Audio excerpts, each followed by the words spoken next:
ভোটের দিন ঘিরে সারা দেশে যান চলাচলে কড়াকড়ি আরোপ করেছে নির্বাচন কমিশন। ইসির নির্দেশনা অনুযায়ী এরই মধ্যে মঙ্গলবার দিবাগত রাত 12টা থেকে মোটরসাইকেল চলাচলের উপর নিষেধাজ্ঞা কার্যকর হয়েছে, যা চলবে 13 ফেব্রুয়ারি দিবাগত রাত 12টা পর্যন্ত।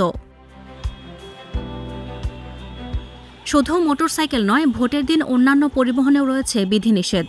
বুধবার 11 ফেব্রুয়ারি মধ্যরাত থেকে 12 ফেব্রুয়ারি মধ্যরাত পর্যন্ত ট্যাক্সি ক্যাব, পিকআপ, মাইক্রোবাস ও ট্রাক চলাচল বন্ধ থাকবে বলে জানিয়েছে নির্বাচন কমিশন। তবে সবার জন্য এ নিষেধাজ্ঞা প্রযোজ্য নয়। আইনশৃঙ্খলা রক্ষাকারী বাহিনী, সশস্ত্র বাহিনী, প্রশাসন এবং অনুমোদিত পর্যবেক্ষকদের যানবাহন চলবে।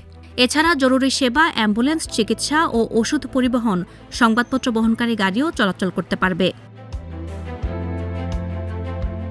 ভোটের দিনে বিদেশগামী বা বিদেশ ফেরত যাত্রীদের জন্য বিমানবন্দরগামী যান চলাচলের সুযোগ রাখা হয়েছে, তবে সেক্ষেত্রে টিকিট বা প্রয়োজনীয় প্রমাণ দেখাতে হবে। দূরপাল্লার যাত্রী পরিবহন এবং স্থানীয় পর্যায়ে জরুরি যাতায়াতের ক্ষেত্রেও শিথিলতা থাকছে। এদিকে প্রার্থী ও তাদের নির্বাচনী এজেন্টদের জন্য রিটার্নিং কর্মকর্তার অনুমোদন ও স্টিকার প্রদর্শন সাপেক্ষে একটি করে ছোট গাড়ি ব্যবহারের অনুমতি দেওয়া হয়েছে। সাংবাদিক, পর্যবেক্ষক এবং নির্বাচনী কাজে নিয়োজিত কর্মকর্তা-কর্মচারীরাও অনুমতি সাপেক্ষে যানবাহন ও মোটরসাইকেল ব্যবহার করতে পারবেন। নির্বাচন কমিশন জানিয়েছে, স্থানীয় পরিস্থিতি বিবেচনায় জেলা ম্যাজিস্ট্রেট বা মেট্রোপলিটন পুলিশ কমিশনার প্রয়োজনে এই বিধিনিষেধ আরও কঠোর বা শিথিল করার সিদ্ধান্ত নিতে পারবেন। সাদিয়া ইয়াসমিন, প্রথম আলো।